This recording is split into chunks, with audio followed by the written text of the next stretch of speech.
Welcome to Love 2.0, an insightful conversation about God, love, and sexuality. Our mission is to educate, equip, and inspire you to experience the love you deeply desire and deserve. Our goal is to show men and women the intersection of God, love, and sexuality so you can experience life on a whole new level. That's Love 2.0. I'm your host, Michael Loden. Now let's dive in.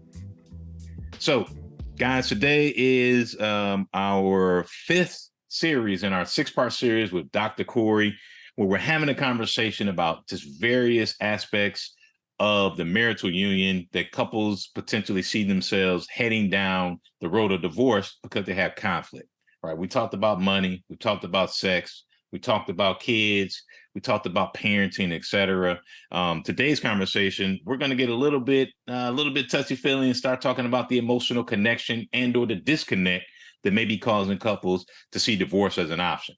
But before we kind of dive into that conversation, what I'd like to do for those who haven't had a chance to formally meet Dr. Corey is just to give him an opportunity to give him his 30-second elevator pitch or spiel on who he is and who we serve. So with that said, Dr. Corey, tell us who you are. Sure. So again, I'm Dr. Corey Carlisle. I'm a licensed marriage and family therapist and certified Christian sex therapist. I've been in practice for about 13 years, meeting with couples and individuals, sorting through relational, sexual, spiritual matters. Over that time, part of what I realized is that a lot of men came in that were good men, but often didn't know how to get out of their own way. So over the last several years, I focused on writing, teaching, pouring into their lives to help them better understand themselves and to live with greater freedom, power, and love throughout their life and relationships. Still work with couples and individuals, but my subspecialty over these last few years have been working with men. Gotcha. So as we begin this conversation about how the lack of emotional connection could potentially lead couples to seeing divorce as an option, honestly, one of the reasons why I wanted to ask this question and bring this question up to you is because a lot of men have the challenge of being able to emotionally connect within their marriage. And I believe that, and this is not the dovetailing of the conversation, but I believe that we're starting to see a lot of women explore other aspects, alternative relationships, et cetera, and even leaving marriages to men to gain a connection that's more emotionally connected within their life, right? Mm-hmm. So my first question to you, Dr. Corey, is in your experience, why do husbands and wives have such a hard time emotionally connecting and understanding each other? Yeah, a lot can be said there. Part of what comes up is, surprise, surprise, men and women are different. And so I don't think it's accurate to say that women are the emotional ones and men are not emotional. I think men are also emotional. We just express our emotions differently. And so more often than not, men connect side by side. We connect doing things. So whether that's playing ball or fixing cars or doing whatever on mission together. And so we connect side by side, which can be an emotional experience, but it's a side-by-side mission where many women connect face to face. And how do you feel about that? And let's go deeper into more of those traditional feeling type expressions. And both are fine, but it's just recognizing there's different operating systems there. And so if there's an expectation that men simply go face to face and have those deep emotional conversations the way that girlfriends would do, it's like, yeah, that's not how men operate. Like, can we lean into that space more? Probably, but we're never going to become your girlfriend. And so where men connect, it's going to be side by side doing things. And so how do we find that balance even in marriage of there's time for face-to-face conversation, and there may be time for side-to-side conversation, shoulder-to-shoulder conversation, and both are needed in order to connect emotionally. But yes, you're different. You know, I agree with you 100%. I would also say that this is my opinion, right? My 2 cent perspective.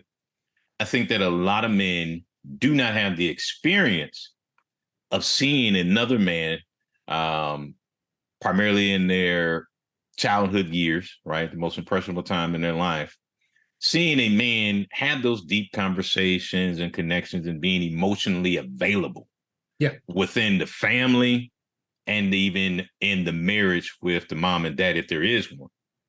And so I would say, too, to add on to us being different, I would also say that there's been a lack of modeling for us Yeah. men Yeah. to be Yeah. able to share and connect with female counterparts as well as our male counterparts. Yeah. Because to your point, and I've heard this term or this phrase before, men become deal friends. Right. Mm-hmm. What you said, like, we're working on a mission, we're working on making money, we're buddies. We're working on, slaughtering the other team, we're buddies. We're working on this science project or whatever in school so that we slaughter the competition, we're buddies. And so they begin to develop that Mm-hmm. bond and that connection over, like you said, that event. Whereas women, the event and all of that is just them, being face to face, talking and sharing, letting what's in come out. But a lot of men just have never seen that modeled. And so therefore we never really even developed that muscle skill set to do so. So I would like to challenge us men to seek out ways. And that's why we're having this conversation, to seek out ways on how we can better connect. Right. As we've talked about throughout the series, that aspect of culture where part of the masculine culture is that we don't talk about our deep inner world. And so, again, we're buddies, we're playing ball, we're accomplishing our task, but we're not aware of what's beneath the waterline. And so it's fine to be on mission, but at some point, when do you dive beneath the waterline and deal with the issues, the deeper movements of your heart and soul? And so it's not that you have to be as emotionally expressive as your wife or our female counterparts, but you still have a soul. You still have deep movements that need to be cared for. And you're right that there's not many examples showing us what that looks like, how to model that you are still an emotional, spiritual being, and you need to care for that you're not the proverbial tin man that, all right, I just show up, I do the work, and that's it. Like, no, you have a heart, you have emotions, you have deep desires, that there's more to life than having just 3 square meals and clean socks and just functioning. Like, there's those deeper desires that most men don't know how to tap into yet. And I think that is a challenge that a lot of my work with men is just that, is helping them to discover their own inner world, where their wives are saying, I just feel lonely. Like, I'm here, like, yes, he works, but there's no connection. And some of what she's asking for, again, as a girlfriend, and okay, yeah, he's not able to do that, but can he offer more of his own heart to you? Yes, but he has to figure out what his heart is. And if he doesn't know his heart, then he can't offer that. And it's not just the proverbial kumbaya moments of me just sharing my emotional expressions to you. It's like, again, there's a place for that. But often with many men, it is, we have no idea what's beneath the waterline. And so we have to spend some time figuring out what is the movement of our own heart? What is the movement of our own soul? So that we can share even in a masculine way with our wife. You don't have to share in a feminine way. You can still share in a masculine way, but there's some heart there that you still need to discover. True. You brought up a good point: masculine, feminine, etc. And this is a question that we did not kind of discuss pre our time together, but I think it's a good one for where we're at. Why do so many men associate emotional connection and emotional intimacy with weakness? All these feelings and talking all this and all of that's just weakness. And why should I go through all of that? I feel like that a lot of men associate that with weakness. What's your thoughts and insight on that? I don't know if I can speak to the why, but I certainly know that is the case for both men and women, where, not get all into the cultural conversations, but a lot of women also in some ways disrespect their femininity because they feel that it's weak. And so in many ways, they're still trying to adopt a masculine personality because femininity has been dishonored. And so on that level of the conversation, in many ways, evil has taken advantage of disrespecting, despising, demeaning femininity, even in the whole feminist movement. In many ways, that is still, how do we become more like men versus honoring, there's feminine wisdom, there's feminine ways of doing things that is God reflected, that is good in its own right. And so I think both for men and women, it is having that reorientation that there's masculine glory and there's feminine glory, and both reflect God. And while we lean as men probably more on the masculine side and women on the feminine side, again, we both are reflective of God. And so there's a feminine component even in us as men. One image is steel and velvet. And so we need to have that masculine strength of steel, but it still needs to be wrapped in velvet. And so there's times for that softer touch. We still need to have a backbone, the steel. And so there's a place for strength, but we still need to have that velvety touch and knowing how to interact, to empathize, to emote feelings. And if we don't have that, if we're just cold steel, one, that's often a reaction, but that's not inviting, that's not loving, that's not caring well for others if you're just a cold steel rod in your relationships. And so how do you, yes, be strong and have some of those softer qualities? And soft doesn't mean weakness, it's just soft and inviting. Yeah. You know, you if there could be like I don't know if you remember the marketing campaign, Got Milk. It was all about to try to get people to drink more milk, et cetera, et cetera.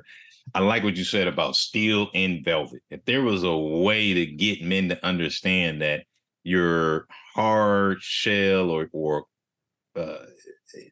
equates to masculinity, how you can put velvet around that masculinity. How can you can softening your masculinity doesn't demote or minus your masculinity. It just gives it a even better, I think, texture and stronger texture, because something has a bit of give, it also can flex in times of need. Versus when something is hard and rigid, depending on the right situation and scenario, it'll crack and shatter. Right. So I like what you said about that, about steel velvet. And not to be overly graphic, you can cut this out if you want to later. But even thinking on the genitals, that our penis grows strong and erect and rigid, but God still put it with velvety skin.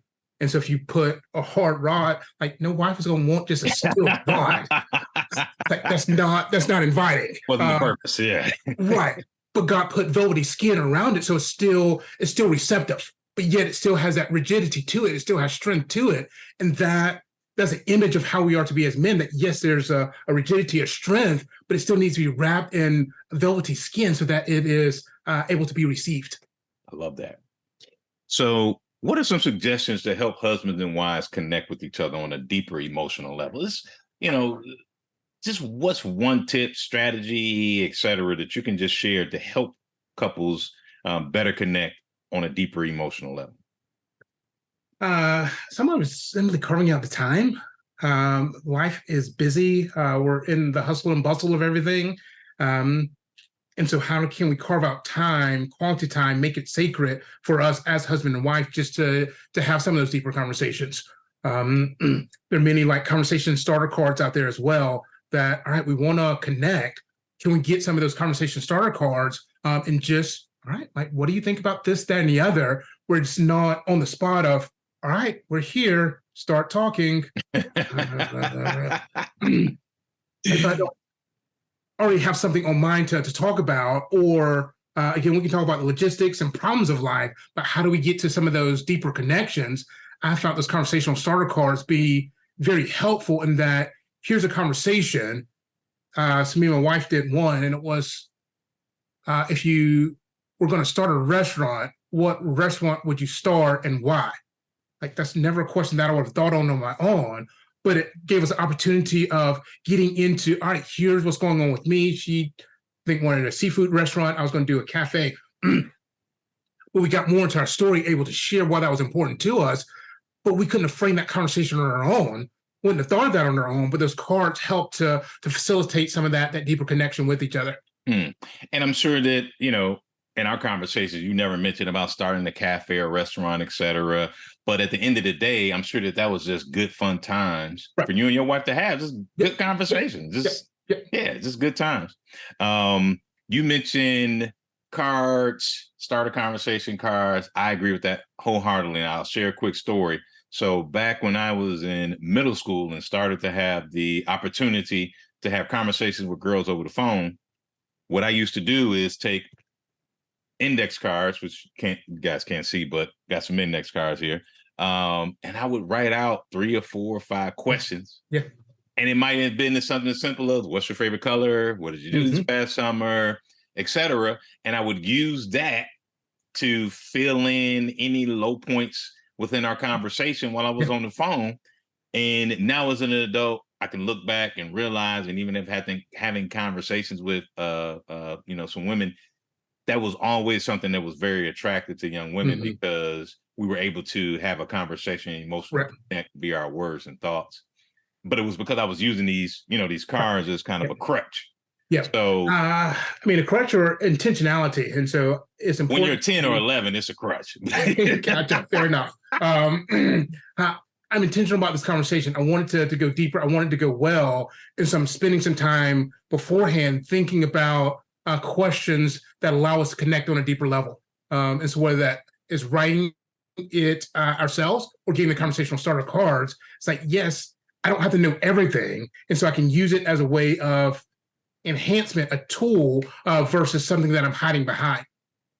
And so it's not that you hide behind it. It truly is just starting the conversation. At some point, you have to continue the conversation. Yeah, get all the help you can get to start the conversation. So my parting question to you is, outside of our on-screen time, we had talked about the concept of love languages.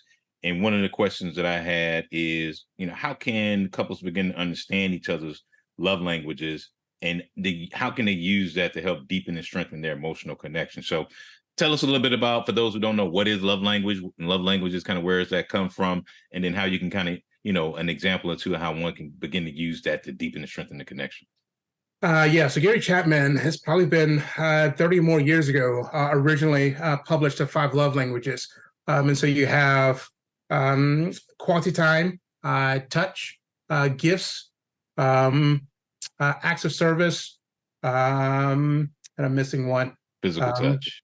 Physical touch, thank you. And so each one has, most people have at least 1 or 2 top love languages, and then some that are lower. And so even if you don't fit neatly into one category, the concept is still good, that we express love in different ways. And so what ways do I express love? Does it fit those common 5 languages?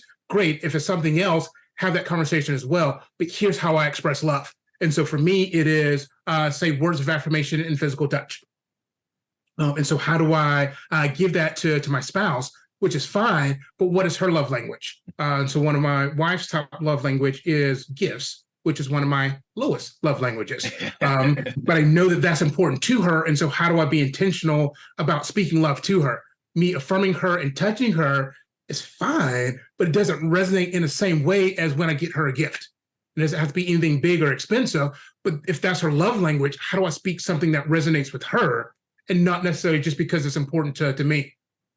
And then vice versa, when she's speaking to me, like, she can get me a gift, but like the words of affirmation and touch are going to mean more than a token gift. Like, I appreciate the gift, but again, if my love language is affirmation or touch, that's going to resonate more with me. And so it's learning what those love languages are so that you can be, in a sense, multilingual. You can speak your language, but you can also speak the language of your spouse to communicate that love. If you want to learn more about that, you can do a quick Google search, I'm sure, of just 5 love languages, and I'll pop back up. And I'm sure there's a bunch of tests and all that stuff that you can do to figure out and zone in on what your particular love language is. Gotcha. I love what you said there at the end of your statement. Trilingual, was that the multilingual? But yes. Yeah. And I knew what you were saying, but it allows you to communicate what it is that you're trying to communicate by understanding the language that the other person has, and then you can make that connection to truly have communication. Prime example for me in my marriage is, giving full transparency. One of the things that I realized over the course of time is that I wasn't speaking my wife's love language, right? When I thought I was, right? But I ultimately wasn't. One of the things I even did, this is going back to the earlier years of our marriage before we kind of hit the pinnacle of a roller coaster. I would buy her things that just wasn't her thing. Right. Like, I'm a tech guy. Like, I'm not an overly tech guy, but, I can get in on a conversation about computers and, technical digital gadgets and gadgets. Her, on the other hand, nope. I bought her a laptop and a Palm Pilot. It's just like, oh, this is nice. And it just sat there. Right. Over $1,000 of equipment just sat there.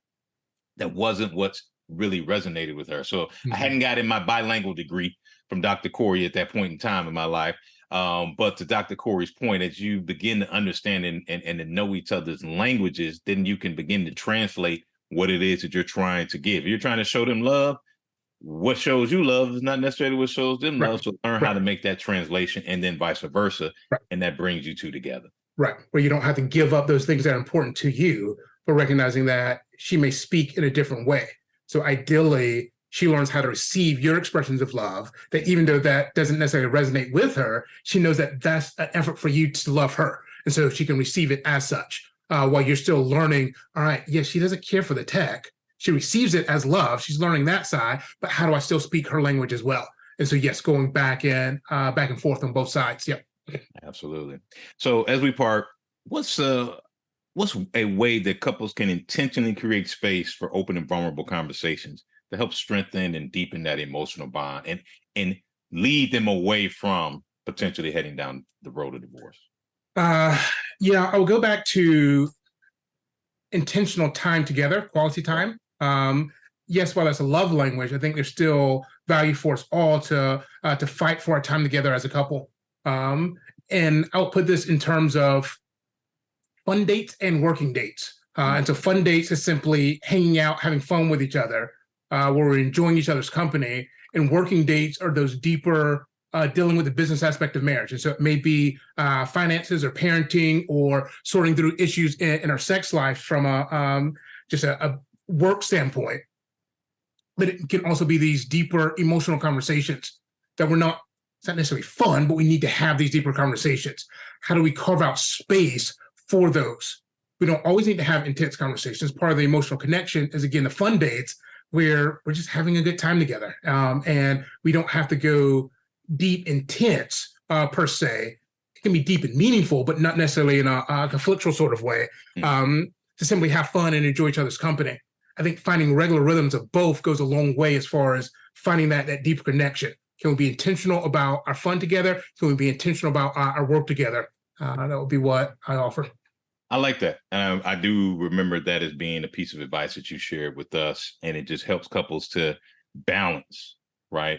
The emotions of fun, right? The smiling, the joyful, as well as dealing with the emotions of getting things done, whether it's family logistics, whether it's you need to do work, I need to do work, et cetera. So awesome stuff.